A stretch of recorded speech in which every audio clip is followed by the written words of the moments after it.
So hey there guys, welcome back to Genius Apple and welcome back to the same explosive series that is the Artemis Fowl series.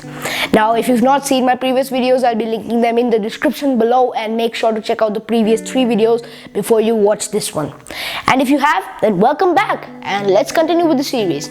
So previously if you don't remember, I reviewed the 4th book of Artemis Fowl. Today I am into the 5th book, that is Artemis Fowl and the Lost Colony. I again apologize if that is still not clear, but bear with it. So the page quality was good. It was a much bigger book compared to the other books of Artemis Fowl, and this time Eoin Colfer has outdone himself. He's written a beautiful mind warping and time warping, literally time warping. When you'll get the story, you'll know. Time warping book. That's all for this review. Thank you for watching, and please like and subscribe. That's the only few words that I can use to describe the amazingness of this book. That's not a word. It was such an interesting book. It was intriguing. My opinion is that you go straight ahead, start reading the Artemis Fowl series and pay very close attention to this book, because this book had all the basic confusing facts which I've been telling you Artemis Fowl has.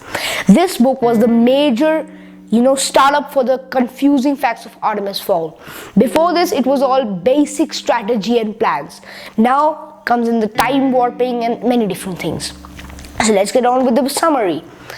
In this book, Artemis Fowl, he's grown quite a lot, and he has much superior intellect than when he was 12 years old. But this time, a new that's really hard to pronounce.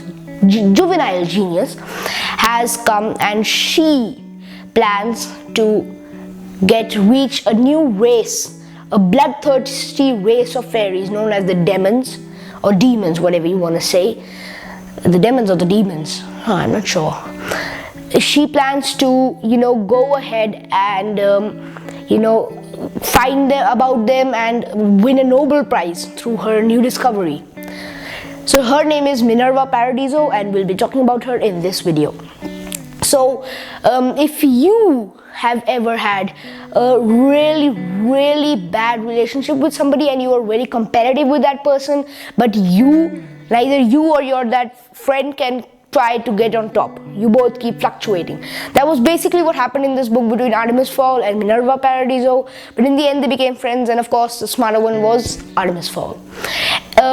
This story starts with Artemis Fowl exploring a fairy kind of teleportation method. The demons need to be attached to some kind of silver in their bodies to be near any kind of dimension. Either they are on Hybras, which is their actual home planet, or they are simply on Earth, or lingering in between, switching to time periods until they don't have some kind of metal, actually silver, on them. They can't materialize. Artemis Fowl, he manages to get a glimpse at one of these demons, and he plans out everything to get straight to the next demon appearance. This time Holly Short is not in the lab, because in the last book she left the lab, recall, because Arksul, the commander, he was really bad.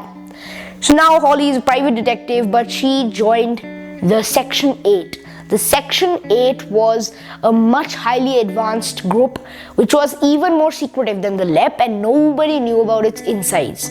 Not even Holly knew until she didn't, reach there. This time Artemis Fowl teams up with Holly and Butler to protect a young imp. This is the smaller form of the demon, the young imp who had been imprisoned by Minerva Paradiso. That was a really major drawback, and they went straight forward to it. Then the mind games played by Artemis Fowl were intellectual. They were nice. They were like using his entire brain, and in the end they end up in Hybras, which is a planet, a different place which is about to dematerialize, with 2 warlocks to save them, and 5 beings of magic are needed. And 1 being of magic is not so happy. Leon Abbott is the ruler of the demons, and he is not happy about joining any humans. So he goes ahead and disrupts the entire work that Artemis had put into his plan on reaching Hybras. Basically, it was a mind-blowing book. I really loved it. It was beautiful, it was intriguing, it was interesting. Now see, this book had many more components, but if I start reciting all of them here, that's going to be a bit of a problem, isn't it? So I apologize deeply. I'm deeply sorry if this video was a bit short, but to get the brilliance of Artemis Fowl down into one book is really difficult. So you must read. It's a must-read book for all age groups. And guys, I am so sorry if this video was short, but beautiful book, beautiful language, beautiful paperback, beautiful cover. I liked everything about this book. It was interesting, intriguing, fun, and everything else you can possibly imagine.